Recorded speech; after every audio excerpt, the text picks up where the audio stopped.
Morning everyone! Look at my bread. Look at my bread, how pretty, oh. Dami niya mga pakit-pakit. So, mainit pa kasi kagabi. So, ngayon, malamig na. Very, siya, rustic. Masarap talaga siya sa mga yung tuna salad. Like, gawa ko ng pesto. Ang laki, no? Tingnan nyo, ang laki-laki. Tapos, dalawa yan. Ilagay ko yan siguro yung isa sa freezer. Ang sarap nito na bread. Oh, tingnan nyo. Oh. Tingnan nyo yung texture niya. Oh.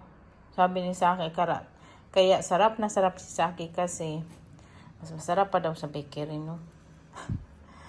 Oh. Yung texture niya ba? Tapos, look at my cookie. Cookie talaga siya.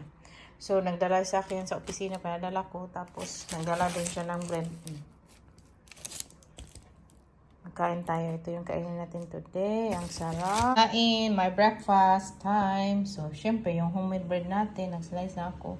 Tuna. Yung homemade tuna natin. At tapos yung homemade pesto with yung baho na cheese ibabaw at balsamic sweet raspberry flavor. Yummy. Kain. Kinalahati ko yung ating cookies. Grabe. Ang sarap niya eh. With the strawberry. Oh.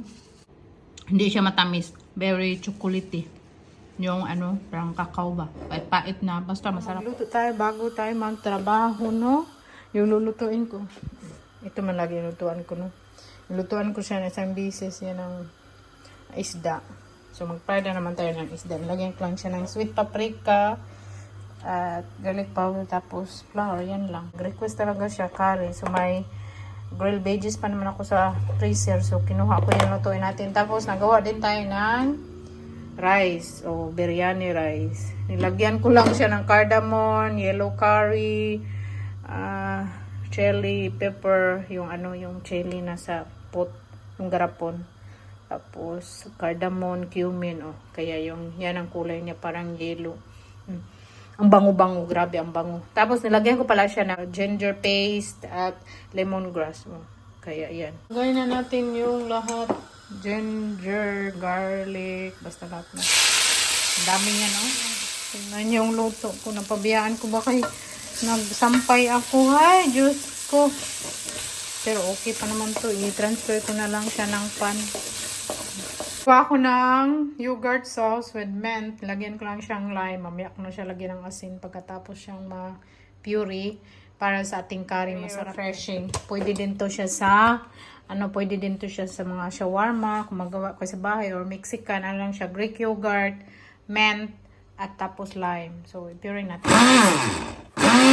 Naglutok ng parata bread. O, tingnan nyo, naglubo-lubo siya. Dapat talaga very heat yung niya. Mainit na mainit. Ito na yung ating basmati rice, tapos yogurt sauce with mint at curry.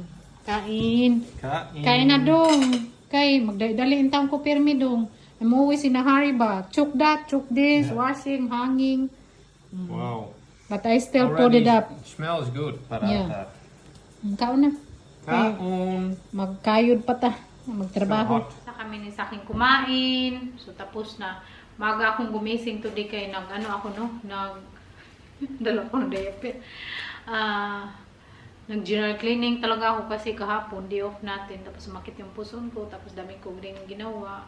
So, yun katulagang pagluluto, ganun-ganun, mga bread. So, this morning, nagising ako mga 9. So, pagising ko, kumain, tapos, nag-journal cleaning ako. Natapos ako mga alas 3 yata yun. So, kumain kami ni Saki.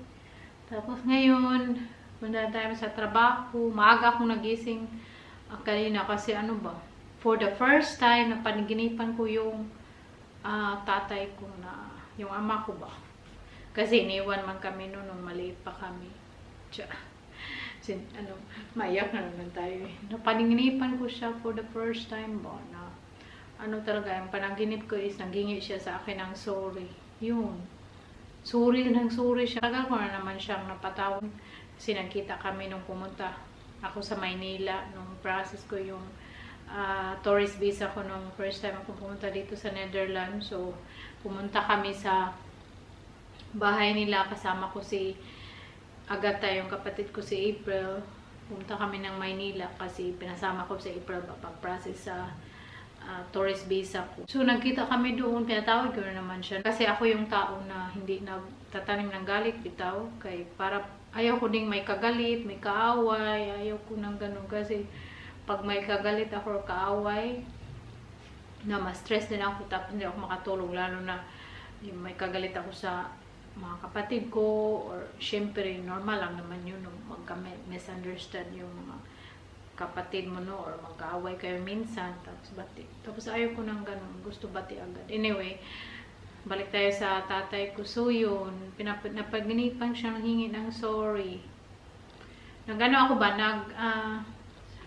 sabi ko sa ko bakit ko siya napaginipan kasi for the first time in history ngayon ko lang siya napaninginipan tapos nangin ang sorry.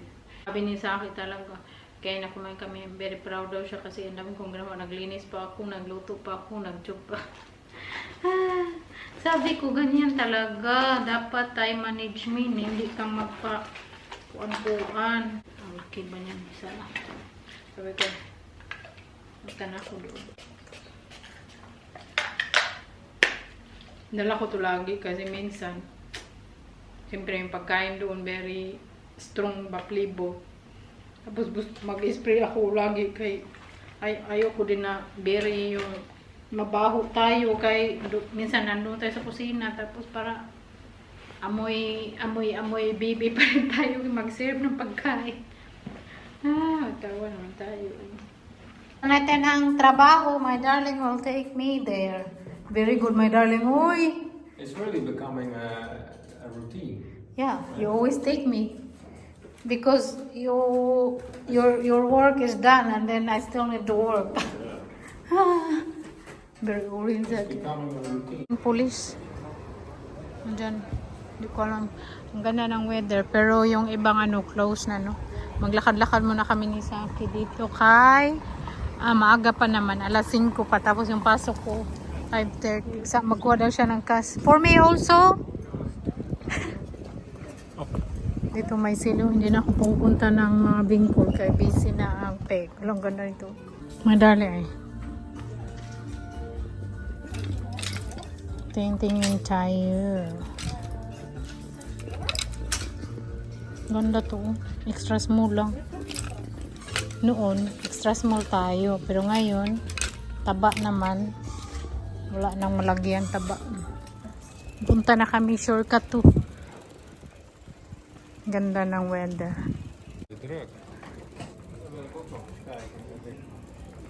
That's nice crow. What is this? It's always busy there, oh. This one and the walrus also. Dito ang gandang building. Ano dito mga ano to dito coffee shop. Yung coffee shop dito kung bago kasi nilang coffee shop, maano kayo coffee shop pero coffee shop ano day?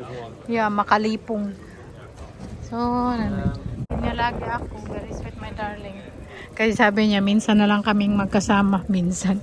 Magkasama man lagi kami no, hanggang alas 5 sa bahay.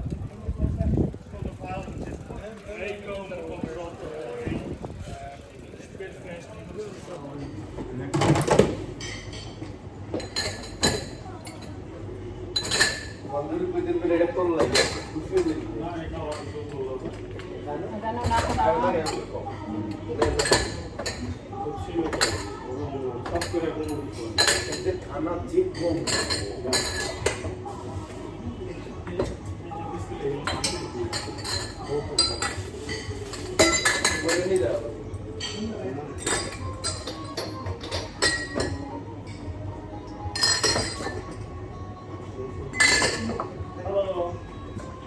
so good, always pick me up.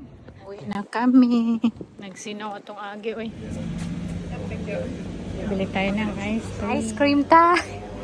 Kung na dito, mag 9:20 PM, ice cream pa din. Kapon man sana ako mag-ice cream, kaya lang, daming tao. So, ang taas ng linya, so hindi ako bumili. Ngayon, dalawa lang no, sa loob. So, bili tayo ng ice cream today. Masarap tong ice cream nila kasi ito yung ice cream na grabe talaga pinagpilahan. Hanggang doon, no? Siguro minsan mga 50 katao maglinya dito. Grabe talaga to pa. Sikat na ice creaman dito. Out ako ba 9, tapos sabi ng may-ari, uwi ka na kasi nag-out ka na 9. Sabi ko, antayin ko pa man si Saki, so tulungan mo na kita. So 10 minutes siguro akong nagantay ni Saki. Tapos tinulungan ko lang siya. Sabi niya, very happy siya kabakay. Hindi ko na kinaunted yung 10 minutes. No, 10 minutes lang naman. So tinulungan ko muna siya hanggang dumating si Saki. Diba sabi niya, very good ka talaga. Kaya happy lagi. Kamig na siya. You're cold? Yeah, that's good. So it's not very cold inside. Kanina, syempre may trabaho man tayo. Nagpabili ako kay Saki ng jackfruit. Yun kasi gusto kong magawa ng bilo-bilo bukas. May kamuti pa kasi ako dito. Yung purple na kamuti. Masarap siya nito. So magawa tayo nito para dessert bukas. Gusto ko sana kumain ngayon ng bilo-bilo. Kaya lang gabi na mag-alas 10 na ba. So bukas na lang. So that's all for today's video everyone. I hope you guys enjoy. And thank you so much for watching. See you again in my next video. Bukas, makarelax naman tayo kay day off natin. Magtrabaho bukas si Mary. So, mag-day off ako kay hindi man very busy. So, normally busy lang mga Sabado ba? Sabado, ganyan. So, bukas hindi man busy. Si Mary lang magtrabaho. So, thank you so much for watching. See you again next time. Bye-bye. I love you all.